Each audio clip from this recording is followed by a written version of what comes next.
MP হাইটে যায় না ছোকরা ফোকরা হাইটে যায়, কেউ দাম দেয় না। এমপি হয়েছে লাভ কি? যুদ্ধে জেতার অন্যতম একটি শর্ত হচ্ছে কৌশল, রণকৌশল। সেই রণকৌশল ঠিক ছিল না। আন্দোলনের বিরোধী দলের কৌশলে ভুল ছিল, স্বীকার করতে হবে ভুল করলে। আমরাও সেটার পার্ট, কিন্তু আমরা নেতৃত্বে ছিলাম না। এটাও আবার বলতে আমরা ডিসিশন মেকিং এর জায়গায় আমরা ছিলাম না। ডিসিশন মেকিং এ যাদেরকে দায়িত্ব দিয়েছি তারা সঠিক রণকৌশল নিতে পারে নাই। যুদ্ধে জেতার অন্যতম একটি শর্ত হচ্ছে কৌশল, রণকৌশল। সেই রণকৌশল ঠিক ছিল না। তো যাই হোক, স্থানীয় নির্বাচন আবার আরেকদিকে আমরা ল্যান্ডস্লাইড ভিক্টোরি আমাদের আছে।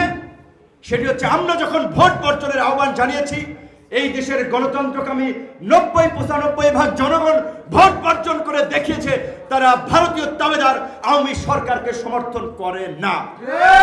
যেটা আমাদের ছাত্র বন্ধুরা বলেছে, এমপি হয়েছে লাভ কি? কেউ দাম দেয় না, মূল্যায়ন করে না। এমপি হাইটে যায় না ছোকরা ফোকরা হাইটে যায়, কেউ দাম দেয় না। 5%, 2% ভোট নিয়ে এমপি হয়েছেন।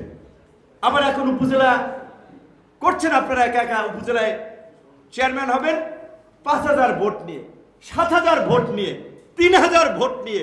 কারণ যেহেতু বিরোধী দল বর্জন করেছে, কাজে এই উপজেলা নির্বাচনে এখন তার কেউ ভোট দিতে যাবে না।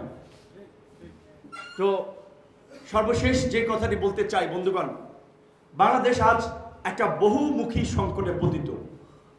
এখানে যেমন গণতন্ত্রের সংকট, রাজনৈতিক সংকট, রাজনৈতিক এবং এই গণতন্ত্রের সংকটে একটা দুর্বৃত্তের জন্ম দিয়েছে, একটা সিন্ডিকেটের জন্ম দিয়েছে, ব্যাংক ডাকাত লুটেরা মাফিয়াদের জন্ম দিয়েছে, চাঁদাবাজদের জন্ম দিয়েছে। যেই কারণে আজকে দেশের টাকা বাইরে পাচার হয়ে যাচ্ছে, ব্যাংক লুটপাট হয়ে যাচ্ছে, কৃষকরা তার পণ্যের ন্যায্য মূল্য পাচ্ছে না। অপরদিকে সিন্ডিকেটের কারণে জিনিসপত্রের দাম বাজারে চড়া, দেশের ব্যাংকগুলোকে ফাঁকা করে ফেলেছে।